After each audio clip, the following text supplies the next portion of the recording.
Hello दोस्तों, last video तक हमने जो पढ़ा था जिसमें कि हमने जैसे साइमन कमीशन और जो क्यों क्या-क्या उसकी वजह रही साइमन कमीशन भारत में आने की और साइमन कमीशन का भारत में उसका बॉयकॉट क्यों किया गया जिसके बारे में हमने लास्ट वीडियो तक पढ़ा था। जिसमें कि क्या-क्या उसके मेन रीज़न्स थे, वो किस तरह से वो भारत में आया और कौन-कौन उसके मेंबर्स थे और अदर उसके बारे में डिटेल्स के बारे में हमने कल पढ़ा था। और आगे आज हम पढ़ेंगे हमारा जो चैप्टर 19 है जो कि है civil disobedience movement and round table conferences, जिसके बारे में हम स्टार्ट करते हैं कि क्या-क्या मेन रीजंस रहे जिसमें कि जो सिविल डिसोबीडियंस मूवमेंट जो एक प्रकार से किया गया, जिसके लिए आज हम उसके मेन रीजंस पढ़ेंगे और अगले वीडियो में इसमें नेक्स्ट हम आगे पढ़ते जाएंगे। जिसके साथ स्टार्ट करते हैं कि the run up to CDM, कि जो सिविल डिसोबीडियंस मूवमेंट था उसके लिए क्या-क्या एक प्रकार से प्रोसेस हुए। इसमें कि हम बात करते हैं जो कलकत्ता सेशन हुआ कांग्रेस का, जिसके बारे में जो दिसंबर 1928 में किया गया था, जिसमें एक प्रकार से जो नेहरू रिपोर्ट थी जिसके बारे में हम लास्ट वीडियो में पढ़ चुके हैं। तो नेहरू रिपोर्ट एक प्रकार से भारतीय कॉन्स्टिट्यूशन के लिए बनाई गई थी, तो उसको इसमें अप्रूव किया गया। साथ ही में जो यंगर एलिमेंट्स थे जैसे जवाहरलाल नेहरू, सुभाष चंद्र बोस, सत्यमूर्ति, इन्होंने अपना डिससैटिस्फैक्शन एक प्रकार से एक्सप्रेस किया, क्योंकि वो उन्हें ये बिल्कुल भी पसंद नहीं आ रहा था कि डोमिनेंट स्टेटस की डिमांड की जाएगी, क्योंकि हमें कंप्लीट इंडिपेंडेंस चाहिए या फिर पूर्ण स्वराज हमें चाहिए। तो हमें एक प्रकार से ये बिल्कुल भी हमें पसंद नहीं आया, या फिर जो एक प्रकार से यंगर यंगर एलिमेंट्स थे इनको बिल्कुल भी ये चीज़ पसंद नहीं आई कि आप डोमिनेंट स्टेटस की डिमांड करें। उसी के साथ साथ हम बात करते हैं कि जिसके बाद जो जो कलकत्ता सेशन हुआ, इसी में कांग्रेस ने जो पूर्ण स्वराज्य और कंप्लीट इंडिपेंडेंस को एक प्रकार से अपना गोल रखा। जिसके साथ हम बात करते हैं गांधी जी और मोतीलाल नेहरू थे, वो एक प्रकार से कि हम एक प्रकार जो डोमिनेंट स्टेटस है उसकी डिमांड को भी एक प्रकार से हम ड्रॉप नहीं कर सकते हैं, ये भी हमें सही ही है हमारे लिए। तो एक प्रकार से वो चाहते थे कि हमें ये प्रकार से हम इसकी डिमांड को कंटिन्यू रखें। और साथ ही में हम बात करते हैं कि उन्होंने एक प्रकार से कि जो गांधी जी थे या फिर जो अदर जो कांग्रेस के लीडर्स थे, उन्होंने एक गवर्नमेंट को एक अल्टीमेटम दिया कि हम आपको 2 साल का एक ग्रेस पीरियड देते हैं, जिसमें कि आप एक प्रकार से कि हमें डोमिनियन स्टेटस दे सकते हो। तो हम आपको केवल और केवल 2 साल का एक पीरियड दे रहे हैं, जिसके अंदर आप डिसाइड कीजिए आपको जो लॉ पास करनी है वो लॉज पास कीजिए, हमें हमारा डोमिनियन स्टेटस दीजिए विथ एक प्रकार से जो इंडिपेंडेंस डोमिनियन के साथ हमें हमारा डोमिनियन स्टेटस दीजिए। तो ये सभी जो कांग्रेस की उस इस जो सेशन था इसमें डिमांड रखी गई। लेकिन अगर हम बात करें जो यंगर एलिमेंट्स थे उनको ये भी पसंद नहीं आया कि आप 2 साल का समय उन्हें क्यों दे रहे हैं, क्योंकि इस चीज़ में क्या ही डिसाइड करना है। तो इसके लिए जो यंगर एलिमेंट्स थे के प्रेशर की वजह से गांधी जी और जो अदर कांग्रेस के जो मेन लीडर थे उन्होंने इसको 2 साल की जो ग्रेस पीरियड था उसको रिड्यूस करके 1 साल पे लाया गया। तो कि अगर आपने 1 साल के अंदर हमारी जो डिमांड्स है नहीं मानी, तो हम एक प्रकार से जो हम कंप्लीट इंडिपेंडेंस है इसका अगर गोल आपके द्वारा नहीं माना गया, तो हम मतलब एक प्रकार से अगर डोमिनेट स्टेटस की डिमांड को आपने अगर 1 साल के अंदर एक्सेप्ट नहीं किया, तो हम हमारा जो गोल है वो कंप्लीट इंडिपेंडेंस होगा और साथ ही में जो एक प्रकार से हम सिविल डिसोबीडियंस मूवमेंट है उसको लॉन्च कर देंगे, जिससे कि हम हमारा जो कंप्लीट इंडिपेंडेंस है उसको पा सके। तो ये एक प्रकार से कांग्रेस की जो कलकत्ता सेशन हुआ उसमें डिमांड रखी गई। जिसके बाद हम बात करते हैं जो पॉलिटिकल एक्टिविटीज़ हुई, जो कि 1929 के आसपास जो पॉलिटिकल एक्टिविटीज़ हुई, जिसमें कि जैसे गांधी जी ने पूरे भारत को एक प्रकार से ट्रेवल किया और साथ ही में जो एक प्रकार से उन्होंने लोगों को तैयार किया इस चीज़ के लिए कि हम एक प्रकार से ऐसा मूवमेंट लॉन्च कर सकते हैं क्या, कि लोग इस चीज़ के लिए इतने बड़े मूवमेंट के लिए लोग एक प्रकार से तैयार भी हैं कि नहीं, तो उन्हें एक प्रकार से तैयार किया गया, जिसमें कि गांधी जी और जो अदर हम देखें कि जो अदर जो सभी ऑर्गेनाइजेशन थे वो इसी वर्क में लगे हुए थे। साथ ही में बात करते हैं जो कांग्रेस वर्किंग कमेटी थी, उन्होंने एक प्रकार से एक कमेटी बनाई, जिसमें कि उन्होंने जो फॉरेन क्रॉस बायकॉट कमेटी उसको नाम दिया, उसको ऑर्गेनाइज किया गया और साथ ही में उसके द्वारा जो बायकॉटिंग था, जो फॉरेन एक प्रकार से फॉरेन क्लोथ्स उनकी बायकॉटिंग का जो प्रोग्राम था, साथ में public burning of foreign clothes था। तो ये एक प्रकार से इस प्रोग्राम को एक बार से चारों तरफ फैलाया गया, उसका एक प्रकार से प्रोपोगेशन किया गया। और साथ ही में हम बात करते हैं कि जो गांधी जी ने एक प्रकार से गांधी जी ने इस कैंपेन को स्टार्ट किया, जो कि मार्च 1920 में कलकत्ता में इसको स्टार्ट किया। और अगर हम देखें तो वहीं से इनको अरेस्ट कर लिया गया कि आप जो एक प्रकार से सिटीजन का वर्क कर रहे हैं। उसी के साथ हम बात करते हैं कि उसी समय अदर इवेंट्स भी हुई थी, लाइक जैसे मेरठ कॉन्स्पिरेसी केस, जिसमें कि बॉम्ब एक्सप्लोजन किया गया था सेंट्रल लेजिस्लेटिव असेंबली में, जिसमें कि भगत सिंह और बटुकेश्वर दत्त के द्वारा अप्रैल के अंदर ये काम किया गया था और साथ ही में उनको उसी समय अरेस्ट भी कर लिया गया था। उसके बाद हम बात करते हैं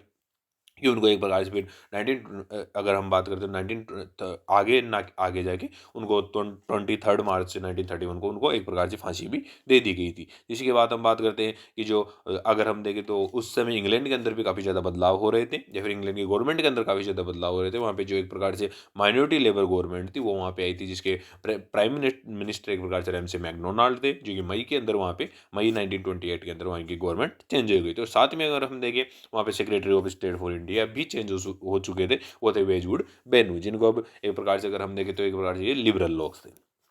उसी के साथ हम बात करते हैं कि इरविन डिक्लेरेशन इन अक्टूबर 31 1921 29 को एक प्रकार से इरविन ने किस प्रकार का डिक्लेरेशन किया, जिसमें कि अगर हम बात करें तो इरविन का डिक्लेरेशन डिक्लेरेशन मतलब अगर हम बात करें जो साइमन कमीशन की रिपोर्ट थी वो बाहर आती उससे पहले इरविन का डिक्लेरेशन आया, जिसमें उन्होंने कहा कि अगर अगर हम ये डिक्लेयर करते हैं कि अगर सभी लोग एक प्रकार से जो ब्रिटिश पॉलिसीज़ है उनके अंदर फेथ और एक प्रकार से अगर हम देखें तो ब्रिटिश पॉलिसीज़ के अंदर फेथ एक प्रकार से रिस्टोर करना चाहते हैं, साथ ही में हम एक प्रकार से जो डोमिनियन स्टेटस है वो प्रॉमिस करते हैं। लॉर्ड इरविन के द्वारा डोमिनियन स्टेटस को प्रॉमिस किया गया, लेकिन उसमें फिर भी कोई टाइम स्केल नहीं दिया गया कि हम कब तक आपको डोमिनियन स्टेटस देंगे या फिर कितना एक पीरियड होगा, क्योंकि उनको 1 साल का समय दिया गया था, लेकिन 1 साल के अंदर 1 साल का लिए भी उन्होंने कुछ नहीं कहा, 2 साल कुछ भी एक प्रकार से उन्होंने टाइम लिमिट नहीं बताई। और इरविन ने एक प्रकार से प्रॉमिस भी किया कि हम साइमन कमीशन जैसे ही अपनी रिपोर्ट सबमिट करता है तो इस साइमन कमीशन की रिपोर्ट का एक प्रकार से रिव्यू करने के लिए हम एक प्रकार से राउंड टेबल कॉन्फ्रेंस रखेंगे। तो ये प्रकार से ये इरविन ने अपने डिक्लेरेशन में ये प्रॉमिस की। उसी के साथ हम बात करते हैं कि दिल्ली मैनिफेस्टो, जो कि नवंबर 2 1929 को रखा गया, जिसमें कि हम क्या हमारी क्या क्या जो हमारी जो कांग्रेस थी उसकी क्या क्या शर्तें होंगी कि वो जो राउंड टेबल कॉन्फ्रेंस उसको ज्वाइन करेगी। जिसमें अगर हम बात करते हैं फर्स्ट शर्त थी कि हमें एक प्रकार से डोमिनियन स्टेटस वहाँ पे दिया जाए, कि हमें इसी दिन हमें एक प्रकार से या फिर किस दिन हमें डोमिनियन स्टेटस दिया जाएगा, इसके ऊपर कोई भी वहाँ पे किसी प्रकार का कोई डिस्कशन नहीं होगा कि हमें दिया जाएगा कि नहीं दिया जाएगा। हमें कन्फर्म हमें डोमिनियन स्टेटस दिया जाए तो ही हम आगे जाके इस जो राउंड टेबल कॉन्फ्रेंसेस को ज्वाइन कर सकते हैं। उसी के साथ हम बात कर सकते हैं कि कांग्रेस ही एक प्रकार से मेजोरिटी का रिप्रेजेंटेशन करेगी वहाँ पे। जो अगर ये राउंड टेबल कॉन्फ्रेंस होगी तो मेजोरिटी के रूप में अगर हम देखें तो कांग्रेस ही होगी। और साथ ही में अगर हम बात करें जो पॉलिटिकल प्रिजनर्स हैं और जो पॉलिसी एक प्रकार से पॉलिसी ऑफ कॉन्सिलेशन उनको भी एक प्रकार से उसमें भी सुधार किया जाए। तो इस प्रकार से दिल्ली मैनिफेस्टो में अदर उनके जो अगर बात थी तो वो थी कि जैसे गांधी जी और मोतीलाल नेहरू तो एक प्रकार से वो पॉलिटिकल लीडर्स थे, उन्होंने ये जो लॉर्ड इरविन थे उनको दिसंबर 1929 को ये दिल्ली मैनिफेस्टो दिया। और उसी के साथ साथ इरविन ने जो दिल्ली मैनिफेस्टो थी उसकी डिमांड्स को रिजेक्ट कर दिया, तो क्योंकि वो एक प्रकार से वो मान नहीं सकता था, क्योंकि इसमें डिमांड्स काफ़ी ज़्यादा हार्श थी। और एक प्रकार से अगर हम देखें तो ब्रिटिशर्स की तरफ से हार्श थी, हमारी तरफ से एक प्रकार से ये नॉर्मल डिमांड्स थी कि आप डोमिनियन स्टेटस तो हमें दे ही सकते हैं। तो लेकिन अगर हम देखें तो उसके बाद में लाहौर कांग्रेस हुई, इसमें पूर्ण स्वराज की डिमांड की गई, जिसमें Jawaharlal Nehru as a president थे लाहौर सेशन के अंदर। और दिसंबर 1929 में ये एक प्रकार से कांग्रेस हुई थी, जिसमें एक प्रकार से अगर जवाहरलाल नेहरू वहाँ पे अगर हम देखें तो अगर वो एक प्रेसिडेंट बने तो उसके पीछे मेन रीजन था कि गांधी वो उनके पीछे गांधी जी का हाथ था। क्योंकि अगर हम देखें तो 15 आउट ऑफ 18 जो प्रोविंशियल कांग्रेस कमेटीज थी उन्होंने नेहरू का नाम एक प्रकार से अपोज किया था, लेकिन फिर भी नेहरू जी चूजन किए गए, क्योंकि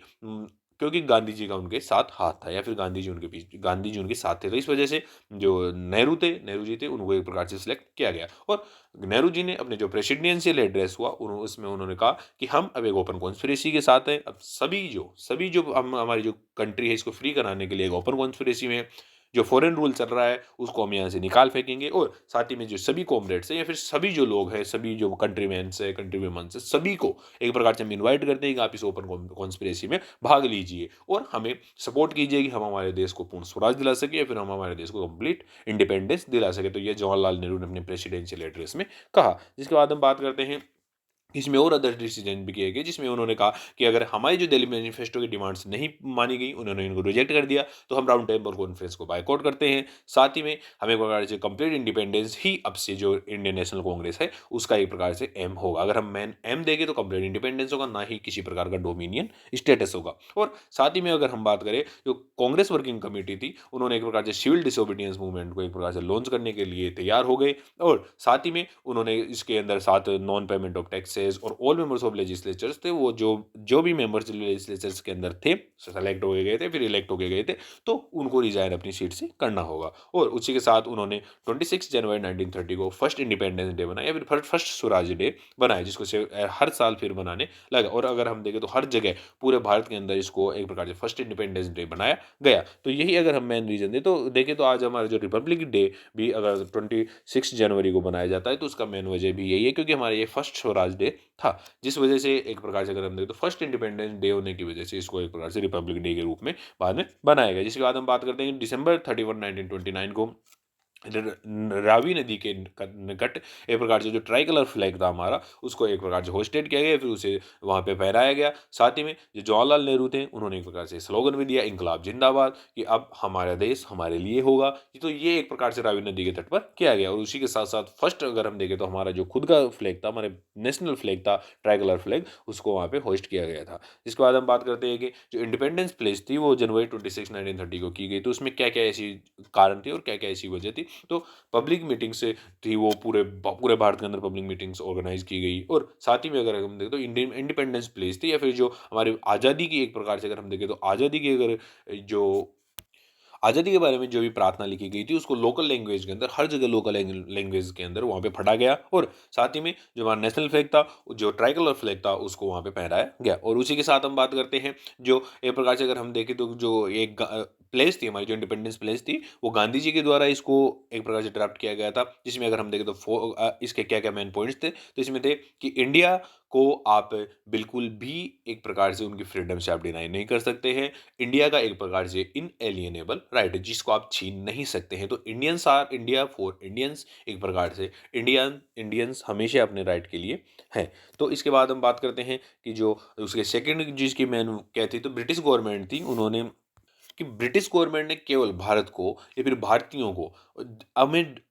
हमसे छीनी है हमारी जो आज़ादी है, या फिर हमारी एक प्रकार से हमें हमें एक्सप्लॉइट किया है। तो ये केवल उन्होंने हमें आज हमारी आज़ादी और हमें एक्सप्लॉइट ही नहीं किया है, बल्कि उन्होंने हमें इकोनॉमिकली, पॉलिटिकली, कल्चरली और स्पिरिचुअली हमें ख़त्म कर दिया है। एक प्रकार से हमारे बिल्कुल भी किसी प्रकार की अब इकोनॉमीज़ नहीं है, हमारे हमें पॉलिटिकली बिल्कुल भी हमारे अंदर चेतना नहीं है, साथ में हम हमारे कल्चरली और हमारे स्पिरिचुअली भी उन्होंने हमें ख़त्म कर दिया है। उसी के साथ हम बात करते हैं कि वो कंटिन्यूसली हमारे पास हाई रेवेन्यूज़ की डिमांड करते हैं, क्योंकि उन्होंने हमें इकोनॉमिकली किस प्रकार से वीकन किया है। तो उसके पीछे की अगर हम बात करें, उन्होंने कंटिन्यूसली हमारे पास हाई रेवेन्यूज़ की डिमांड करते हैं। हमारी जो विलेज इंडस्ट्रीज़ थी, उनको डिस्ट्रक्ट कर दिया है। साथ ही साथ में उन्होंने हमारे ऊपर हाई कस्टम्स लगाए, हाई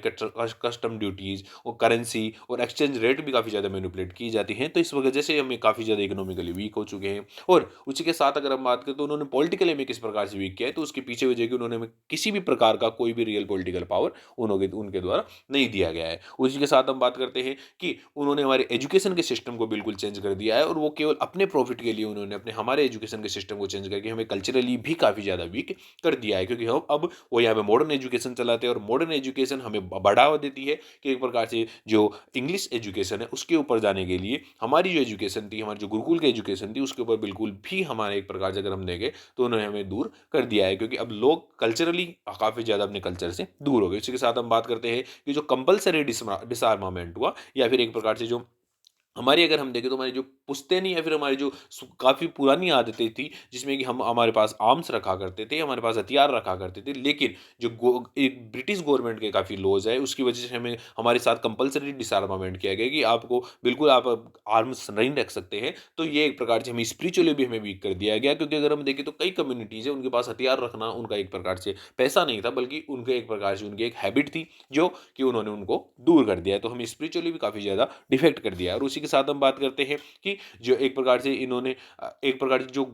आदमी और जो भगवान है उसके खिलाफ भी इन्होंने काफ़ी ज़्यादा एक प्रकार से हमारे साथ क्राइम किए हैं। और साथ ही में जो ब्रिटिश रूल था वो अब इससे ज़्यादा एक प्रकार से हम इसको एक्सेप्ट नहीं कर सकते हैं। उसके बाद हम नेक्स्ट पॉइंट या फिर एड पॉइंट बात करते हैं, तो we will prepare for complete independence. हम एक प्रकार से जो कंप्लीट इंडिपेंडेंस या फिर पूर्ण स्वराज है उसके लिए बिल्कुल तैयार हैं। हम का साथ में ही चाहते हैं कि जो भी एक प्रकार से जो सिविल डिसोबीडियंस मूवमेंट है, और या फिर नॉन पेमेंट ऑफ टैक्सेस है, वो या फिर अगर हम देखें तो सिविल डिसोबीडियंस मूवमेंट है, उसको हम नॉन पेमेंट ऑफ टैक्सेस के द्वारा हम चला सकते हैं। और जो एक प्रकार से हमारा कंप्लीट इंडिपेंडेंस का गोल उसको पा सकते हैं। और साथ ही में उन्होंने बताया कि जो एक प्रकार जो ब्रिटिशर्स हमारे ऊपर जो थोप रहे हैं वो एक प्रकार से इनह्यूमन रूल है और हम इस इनह्यूमन रूल को बिल्कुल भी एक्सेप्ट नहीं करेंगे। तो इस प्रकार से गांधी जी ने इसको ड्राफ्ट किया था। और साथ ही में हम बात करते हैं कि जो अगर जो कांग्रेस के जो इंस्टीट्यूशंस हैं और फिर जो उसका जो मेन पर्पस होगा तो वो केवल और केवल एक ही होगा, वो होगा पूर्ण स्वराज की प्राप्ति। तो ये सभी जो कांग्रेस की डिमांड हुई या फिर एक प्रकार से जो इंडिपेंडेंस प्लीज रखी गई थी जो गांधी जी के द्वारा जिसको ड्राफ्ट किया गया तो उसकी मेन डिमांड्स ये थी। अगर हम देखें तो इसकी मेन डिमांड्स ये थी और साथ में अगर हम देखें तो उनका मेन गोल था वो था पूर्ण स्वराज। तो आज इस वीडियो में हमने पढ़ा कि किस प्रकार से जो एक प्रकार से जो उन्होंने पूर्ण स्वराज की डिमांड रखी और किस प्रकार से हमने हमारे इंडिपेंडेंस प्लेज को एक प्रकार से प्रिपेयर किया और उसकी क्या-क्या मेन वजह रही कि हम एक प्रकार से पूर्ण स्वराज की डिमांड के ऊपर गए, क्योंकि हमने डोमिनियन स्टेटस की डिमांड रखी लेकिन वो कंप्लीट नहीं की गई। तो इसके बाद हम नेक्स्ट वीडियो में पढ़ेंगे कि सिविल डिसोबीडियंस मूवमेंट किस प्रकार से लॉन्च किया गया और साथ ही में किस प्रकार से जो साल्ट सत्याग्रह था वो किया गया और जो दांडी मार्च गांधी जी के द्वारा की गई थी, तो उसके बारे में हम अगले वीडियो में पढ़ेंगे। Thank you.